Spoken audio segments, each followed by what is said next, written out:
بسم الله الرحمن الرحيم الحمد لله والصلاة والسلام على رسوله وعلى آله وصحبه وسلم تسليما كثيرا مزيدا إلى يوم الدين أما بعد.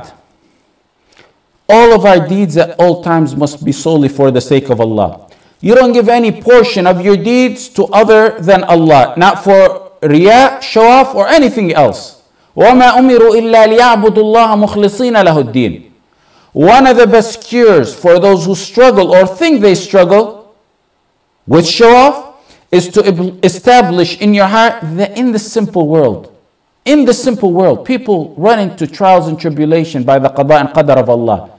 And everyone here and everywhere can tell you of times where people turned away in minor and major difficulties they went through. People turned away and left them alone. If they're not going to stand in the simple world, why would you give them some of your most valuable assets, your deeds, when the only one who will be there for you and worthy of your deeds is Allah subhanahu wa ta'ala, both in this life and in the life after?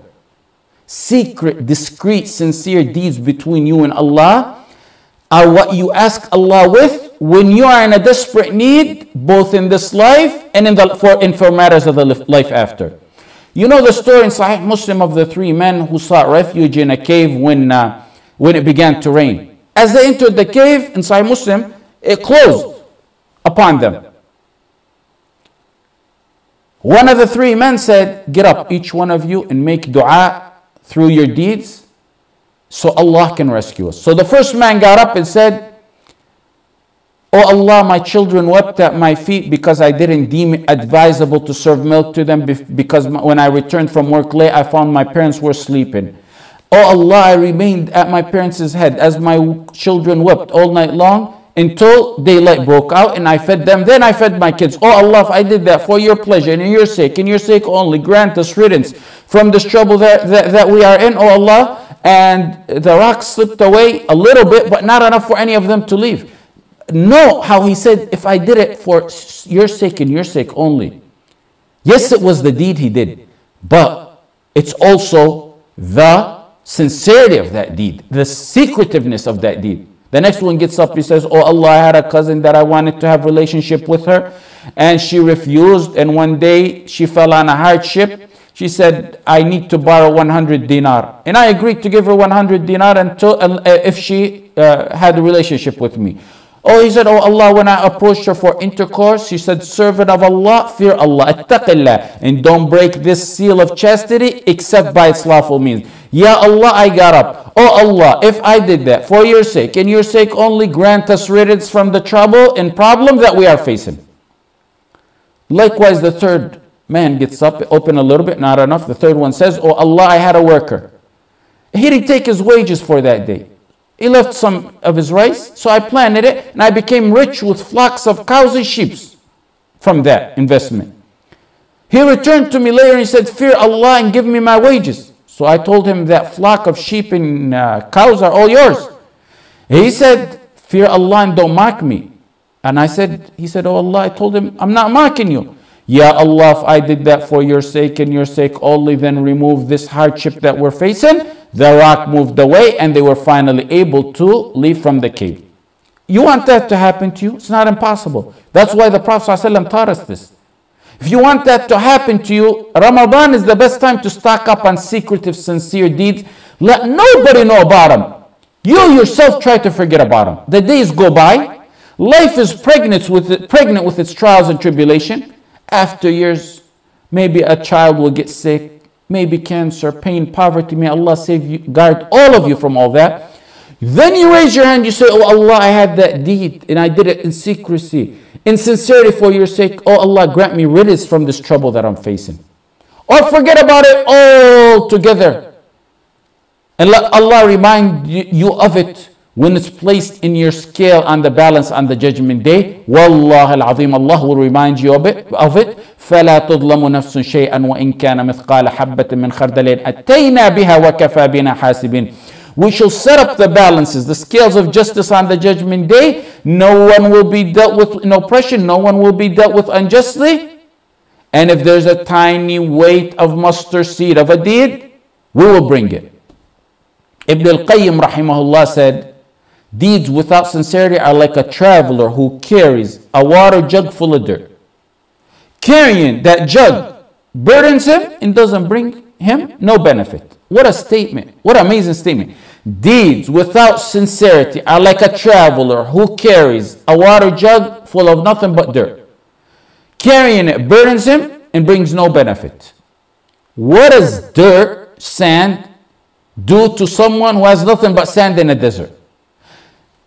Dawood ibn Abi Hind fasted for 40 years. His own wife didn't know about it. He was a will maker. And his wife would prepare some food for him and send him off when he leaves to work. He would give it to a poor man in the market and return at night after Maghrib to break his fast with his wife. The people in the market think that he ate with his wife. And the wife thinks that he ate from that which she prepared for him, which he gave for a poor man. Sincerity. Sincerity. That's what it was about. He prayed qiyam for 20 years. His wife didn't know about it. Ikhlas. Ayyub al-Sikhtiyani used to pray the entire night. And then a few moments before Fajr, he would raise his voice in recitation in Quran. So people would think he got up just a few moments before Fajr, when he in reality never even got sleep all night long. Hassan ibn Abi Sinan, his wife said, my husband used to trick me like we parents trick their kids. He used to trick me to sleep. And when I sleep, he get up and pray. One time she caught him, she said, Abu Abdullah, with his kunya, why do you punish yourself like this? Easy on yourself. He said, woe to you, woman. You want me to sleep? I'll sleep. And I'm going to sleep and get my rest on a day when I'll never wake up from my sleep.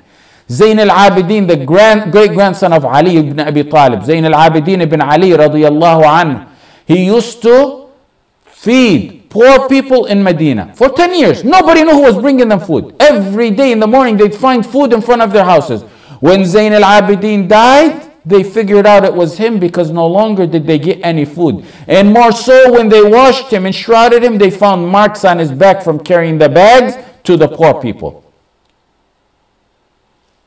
Al-A'mash said, I visited Ibrahim al-Nakha'i and he began to read Quran, and he constantly read Quran. Whenever he had guests, he'd quickly put the Quran and hide it away, and he would tell me, confide in me, I don't want people to see that I'm reading Quran. What a difference. What a difference between them and those who never sweat for the sake of Allah yet bolster about it. Those who bolster about a simple little khutbah they gave, or a couple orphans they sponsored, or maybe a 5-minute talk, or just going for the Taraweeh 2-3 nights out of Ramadan. It's usually those with such deeds that they bolster about that have no effectiveness or no sincerity. And it's those with secret deeds that have the effective, sincere deeds. Ibn al-Jawzi, rahimahullah, said Abdullah ibn al-Mubarak, who died 181 years after the Hijrah, he was a sincere master who feared losing sincerity of his deeds if people knew about his deeds or if they praised him. Na'im ibn Hamad said, when Ibn al-Mubarak read a hadith, he would cry like a camel or a cow when they're being sacrificed, the noise they make when they're being sacrificed. Sufyan al-Thawri said, I wished for 1 year of my life I could do the deeds that Ibn al-Mubarak, rahimahullah, did. He said, I couldn't even do 3 days worth of what Ibn al-Mubarak does. Ibn al-Mubarak, a worshipper. Abdullah ibn Mubarak, an imam in knowledge, a man who put his knowledge into action, beneficial knowledge, a mujahid. He went with the Muslim army one time to fend off the Romans, and when the armies clashed or posted up to begin the war, as was the trend back then, a man from each side would start off the fight. So a man from the Romans got up, he said, who wants to sword fence with me? Which is the one-on-one fighting with the sword. One Muslim stood up to him, fought him for a while. He was wounded and the Roman Ilj killed him. A second man, Muslim, went up to him.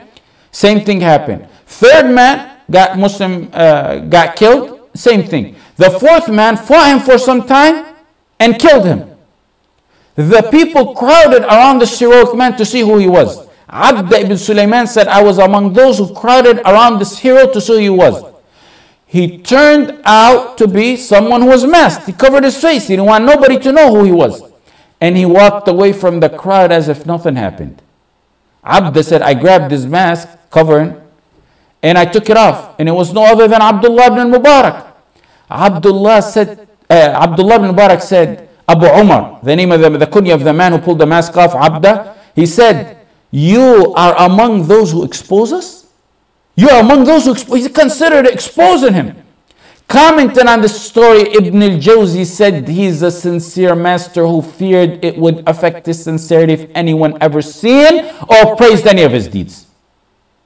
Ahmad ibn Hanbal said, Allah did not raise Abdullah ibn Mubarak to the elevated status that he reached except by secrets he had between him and Allah. Establish those secrets this month, these days. Ibn al-Jawzi mentioned that Al-Hasan al-Basri and Ibn al-Mubarak, they lived in the same time for a period, and they took a walk one day. When they got to a fountain to drink, it was crowded. Had people known who they were and recognized them, they would have opened the way for them. But no one knew who these men were. Abdullah ibn Mubarak reached the fountain, broke through the crowd, reached the fountain, drank, and left. And then he looked at Al-Hasan al-Basri. Al-Hasan al-Basri, he said, he looked at me and said, this is the right way to live. Imam in every aspect that you look at it. They were all imams in every aspect they look at it. They don't want nothing to be known. Secret deeds that no one knows about it. Tears in the deep darkness of the night. Recitation in the deep darkness of the night. Allah will raise your mention in honor in both worlds. Al-Rabi' ibn Khuthaym, the worshipper who used to cover his worship so no one would know what he did. When he recited Quran and he seen people were about to pass by, he would cover it with his thobe so no one would know who he would recite it. فَلَا تَعْلَمُ نَفْسٌ مَا أُخْفِيَ لَهُم مِّن قُرَّةِ أَعْيُنٍ فَلَا تَعْلَمُ نَفْسٌ مَا أُخْفِيَ. No person knows what is kept hidden. Hidden. مَا أُخْفِيَ is hidden. No person knows what is kept hidden for them of joy, of reward, because of what they used to do. Why did Allah say hidden? Why is it hidden? They hid their deeds from humans, so Allah hid for them a special reward. Reward depends on the kind of deed.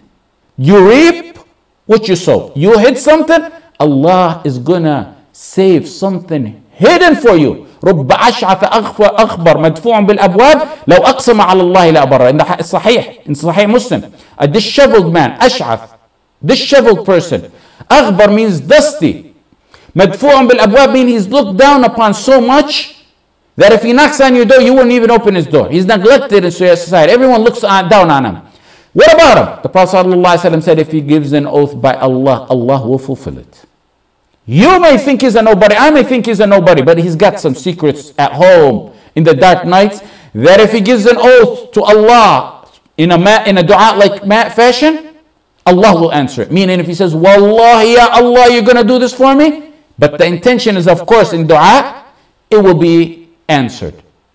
Every single day you say 17 times, Iyyaka na'bud, you alone. By fard you say it 17 times. Every day you say 17 times, you alone we worship. Iyyaka nasta'een, you alone we ask for your help. And tens of more times other than that in sunnah you say them.